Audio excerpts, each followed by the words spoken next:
Welcome back to my channel Nisha Sonia blog में आपका बहुत बहुत स्वागत है। तो आपने बिहार, झारखंड और यूपी की तो छठ पूजा ज़रूर देखी होगी। आइए आज मैं आपको दिखाती हूँ हमारे उत्तराखंड में किस तरह से छठ पूजा सेलिब्रेट हो रही है। यहाँ देखिए पीछे सारी तैयारियाँ चल रही है और यहाँ हमारे कॉलोनी के सारे लोग आ चुके हैं।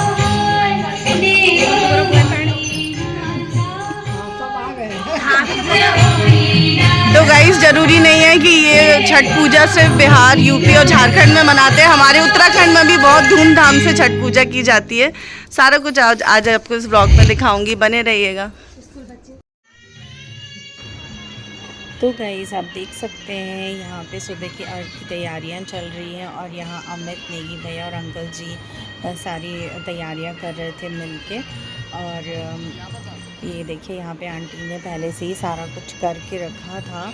मैं थोड़ा सा लेट हो गई थी आने में बिकॉज़ नयन का स्कूल था, तो उन्हें रेडी करके और ड्रेस पहना के आप देख सकते हैं पीछे दोनों ड्रेस पहन के बैठे हैं, क्योंकि उन लोग का भी बहुत मन था कि मम्मा मैं भी ये सुबह छठ पूजा देखूँगी, सुबह का अर्घ्य किस तरह से दिया जाता है। पीछे आप देख सकते हैं मेरे कॉलोनी के सारे लोग आ चुके थे। मुझे यकीन नहीं हो रहा था क्योंकि शाम के अर्घ्य में तो चलो ठीक है कि सभी लोग जगे हुए होते हैं, शाम का समय ऐसा होता है, लेकिन सुबह सुबह से 5 बजे 6 बजे उठ के सब लोग यहाँ पे आए और हमारे छठ पूजा में सम्मिलित हुए। बहुत अच्छा लगा गाइस ये देख के, ये एकता देख के बहुत अच्छा लगा। यहाँ पे आंटी आ गई थी सारी तैयारियाँ करके, फिर आंटी ऊपर आ गई थी और छठ पूजा के लिए सारी आगे की प्रोसेस करने के लिए। तो आप देख सकते हैं इस तरह से आंटी सारी तैयारियां कर रही थी और हम यहाँ पे थोड़ा सा फ़ोटो सेशन ले रहे थे बीच में, क्योंकि ये एक मेमोरी बन जाती है गाइस कि पिछले साल हमने ऐसा किया था और ऐसा किया था। तो फ़ोटोज़ भी बहुत ज़रूरी होती हैं यहाँ पे। और यहाँ पे सारी कुछ तैयारियाँ हो गई थी। यहाँ आंटी यहाँ पे खड़ी थी, सूर्य देवता का इंतज़ार कर रही थी कि वो ऊपर आ जाए। फिर उसके बाद उन्होंने वहाँ पूजा करी। फिर आगे जो भी प्रोसेस होता है वो मैंने जैसा जैसा आंटी बता रहे थे मैं सब कर रही थी। और सच में गाइस ये विधि करके, ये नियम करके इतना सुकून मिलता है ना दिल को कि मैं आपको बता नहीं सकती।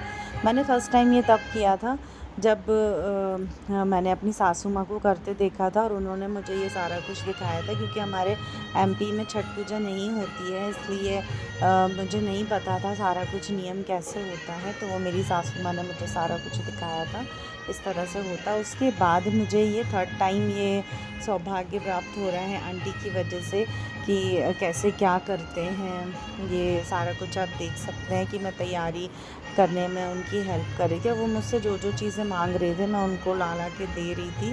तो ये करने में इतना दिल को सुकून मिल रहा था ना, मैं आपको बता नहीं सकती कि उस समय जो मन में जो फीलिंग्स थी ना वो शब्दों में बयान नहीं हो सकती गाइस। बहुत अच्छा लग रहा था और बच्चे भी इतना एंजॉय कर रहे थे। वैसे स्कूल के लिए उठाते हैं तो ये जल्दी उठते नहीं हैं, और उस टाइम पे ये लोग एक आवाज़ में उठ गए कि मतलब हमें चलना है छठ पूजा के लिए, सुबह के अर्घ्य के लिए।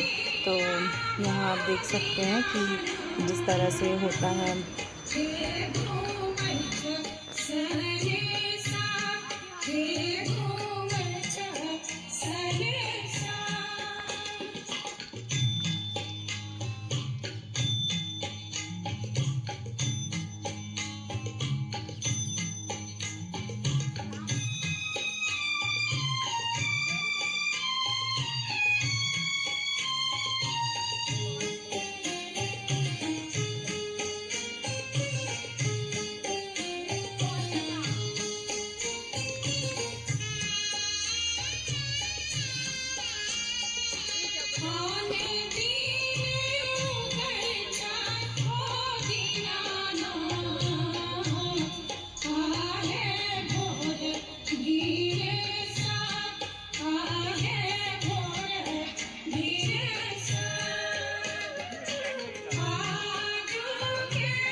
तो गाइस हमने यहाँ पे आंटी के साथ अर्घ दिया और यहाँ पे दोनों बच्चे और यहाँ पे एक और बच्ची हमारे नेगी भाभी के यहाँ पे रहते हैं, वो थे यहाँ पे।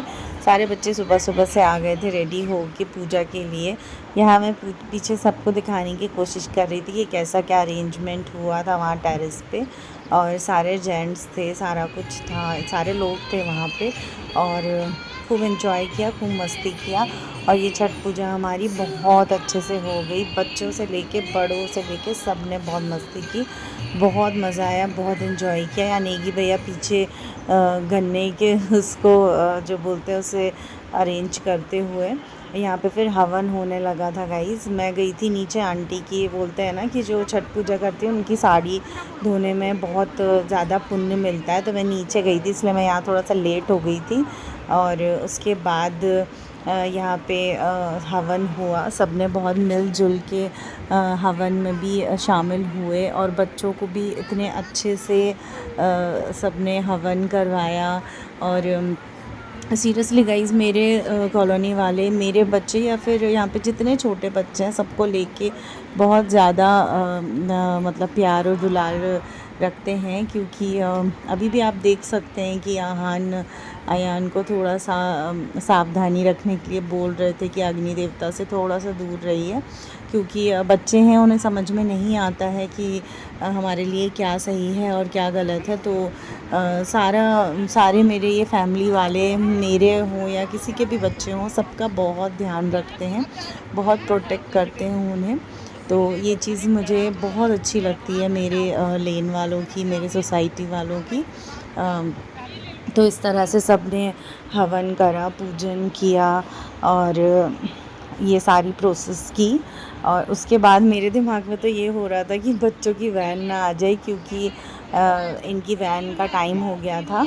तो बस मैंने जल्दी से पूजा करवाई, सूर्य देवता को अर्घ दे के, हवन करके, उसके बाद ये सारी प्रोसेस हुई। तो आप देख सकते हैं गाइस, कितना मज़ा कर रहे हैं, कितना एंजॉय कर रहे हैं सारे लोग। ये देखिए यहाँ पे अयान एकदम पास में आ गए थे वहाँ पे अग्नि देवता के, तो सारी आंटी और ये लोग मना कर रहे थे कि ऐसे नहीं। तो मैं जल्दी भाग रही थी गाइस आंटी से आशीर्वाद लेके, प्रसाद लेके, सिंदूर लगवा के, बिकॉज़ इनके वैन का टाइम हो रहा था।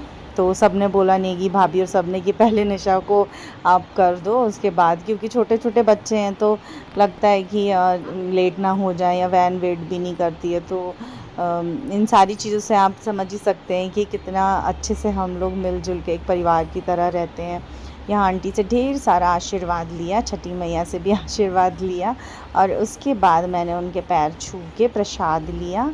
अमित ने प्रसाद लिया, दोनों बच्चों ने प्रसाद लिया। और हाँ, मेरे बच्चे और मेरे हस्बैंड का ठेकुआ जो होता है प्रसाद में जो चढ़ता है, वो फेवरेट है।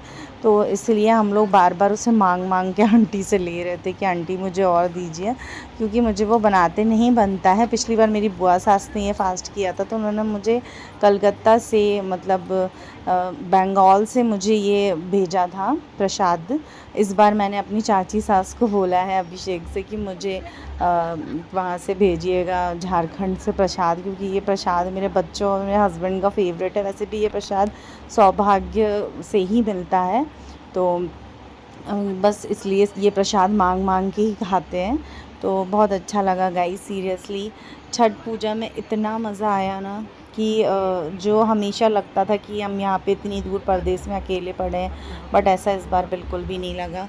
खूब एंजॉय किया, खूब मस्ती किया। उसके बाद हम लोग सारा कुछ करके नीचे आए थे, बच्चों को स्कूल भेज के। यहाँ पे आंटी की बेटी है पिंकी, और उनकी फ्रेंड और उनकी सासू माँ ने मिल के हलवा, पकौड़ी, चाय, ये सब का अरेंजमेंट किया था, तो हम लोग ने वो खाया। उसके बाद यहाँ पे मैंने मारी थोड़ी सी स्टाइल, जैसा कि आपको पता। ये देखिए, अयान को मैं पूरी प्रॉपर ड्रेस पहना के लाई थी, शूज़ छोड़ के। और यहाँ सारे भैया लोग हैं, आंटी के दामाद हैं, उनके बेटे हैं, और नेगी भैया, यहाँ आंटी। गाइस सीरियसली ये छठ बहुत स्पेशल रहा मेरे लिए। थैंक्स टू एक बार फिर से गीता आंटी को, कि उन्होंने ये सौभाग्य मुझे, मेरे पूरे परिवार को दिया। और चमन विहार के मेरे ये वालों के सारे लोगों को बहुत बहुत धन्यवाद कि हमारे छठ पर्व में सम्मिलित हुए और इतने अच्छे से सब ने मिलजुल के किया। और बस गाइस, तो बताइएगा आपको मेरा ये व्लॉग कैसा लगा। और एक छोटी सी शिकायत है कि आप मुझे सब्सक्राइब नहीं कर रहे हैं, तो प्लीज़ अपने अपने फ्रेंड्स को भी बोलिए कि मेरे चैनल को सब्सक्राइब कीजिए, सपोर्ट कीजिए। मिलते हैं नेक्स्ट व्लॉग में, तब तक अपना अपने परिवार का ध्यान रखिएगा, स्वस्थ रहिएगा। Okay, tata, bye bye.